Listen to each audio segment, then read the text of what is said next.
In regular daytime soap, uh, you cannot have actors on every day. It's simply impossible. It's too difficult.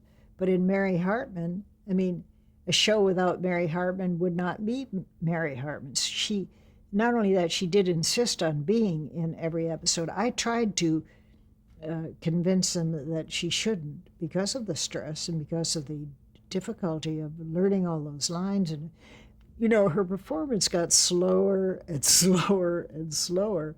Sometimes they'd only be able to get through like 3/4 of the script because she was getting tired and stressed out, and she was on drugs, I'm sure.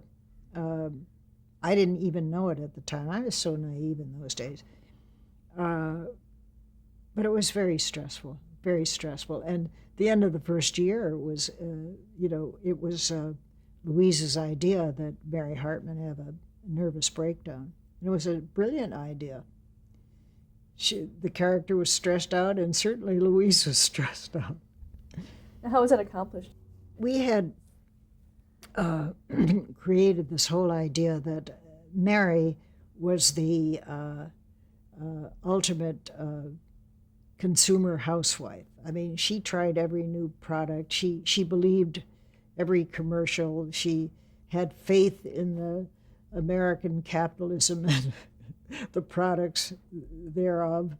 And she enters some kind of contest in which she is chosen the American Housewife Consumer of the Year, some title, something like that. And because the show was as popular as it was, we got David Susskind to appear. At that time, he had his own talk show, and the idea was to bring Mary Hartman from Fernwood, Ohio, to New York City to appear on his show, along with a consumer expert and a psychologist, I guess, and I don't know, some appear with her on this panel. So she goes to New York.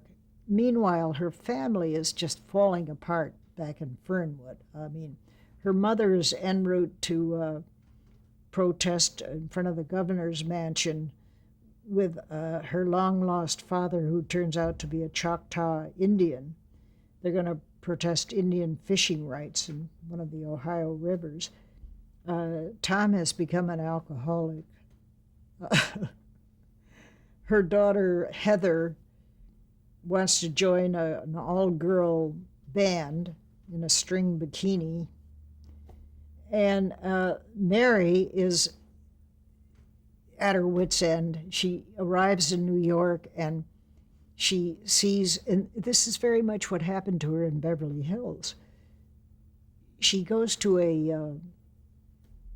I guess it's a toy store someplace, and sees a dollhouse that she wants to get for Heather. But before that, she's robbed.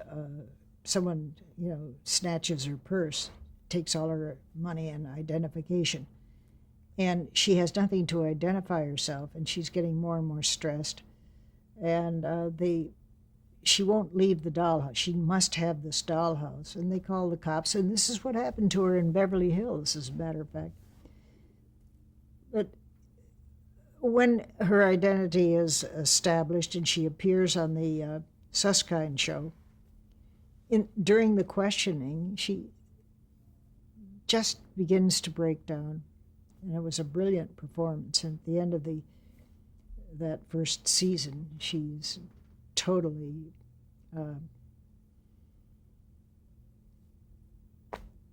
dissolves into a state of nervous exhaustion. Goes back in Fernwood in the hospital for mentally challenged. The mentally challenged. And what kind of viewer feedback did you get? What's the reaction to the show? It was fantastic. It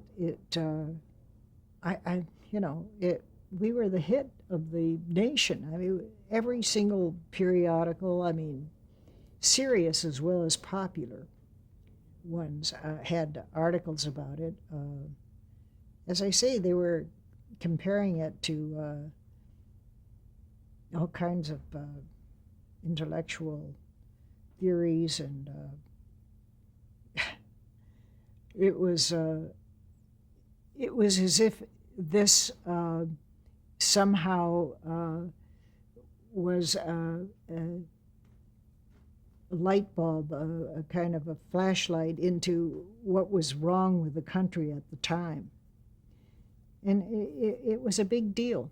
I mean, every periodical had serious pieces about it. There were college courses on it. It was kind of like the breakdown of the nation. It was funny because, you know, we had no idea it was going to be taken that seriously. We were just trying to be funny, be satirical, tweak a couple of sacred cows, you know. So it was quite a marvelous time.